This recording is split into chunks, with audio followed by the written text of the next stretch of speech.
आजकाल 7 वर्षाच्या मुलींचे ब्रेस्ट बर्ड डेव्हलप होताना दिसतात. 8 वर्षाच्या आधीच मुलींना पाळी येताना दिसते.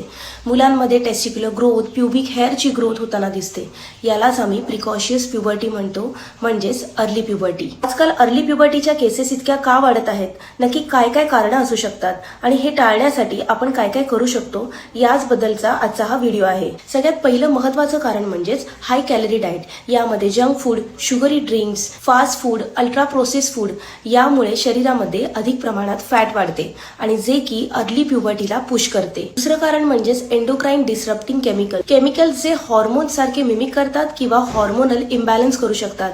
यामध्येच दररोजच्या वापरामध्ये यूज होणाऱ्या plastic bottles, containers, can foods, cosmetics, hair spray, oils, makeup आणि परफ्युम्स यांच्या सततच्या वापरामुळे हॉर्मोनल इम्बॅलन्स होऊन अर्ली प्युबर्टी होऊ शकते. तिसरं महत्त्वाचं पॉईंट म्हणजे सिडेंटरी लाईफस्टाईल. मोस्टली कोविड नंतर हे जास्त प्रमाणामध्ये दिसून येते की मुलं ही सततच फोन घेऊन बसलेली असतात, टीव्ही समोर बसलेली असतात. त्याच्यामुळेच त्यांची फिजिकल ऍक्टिव्हिटी ही फार कमी होते.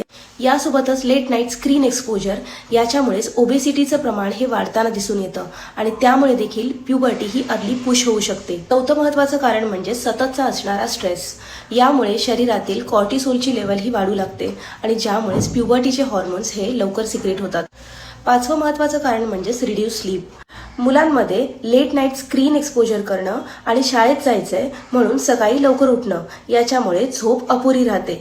Adequate sleep acts as a natural regulator of puberty timing. पण अपुऱ्या झोपेमुळे मेलॅटोनिनचे प्रमाण कमी होते आणि जे की अर्ली प्युबर्टीला पुश करते.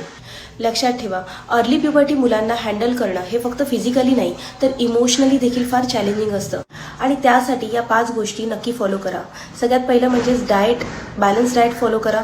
दुसरं म्हणजे प्लास्टिक्स, कॉस्मेटिक्स, परफ्यूम यांचा वापर कमी करा. तिसरं म्हणजे स्ट्रेस जर का असेल तर स्ट्रेस लेवल ही कंट्रोलमध्ये ठेवा. चौथं म्हणजेच त्यांची झोप ही प्रॉपर होत आहे की नाही याच्याकडे लक्ष द्या. आणि 5वं म्हणजे सिडेंटरी लाईफस्टाईल ही अवॉइड करून मुलांना बाहेर खेळायसाठी पाठवा.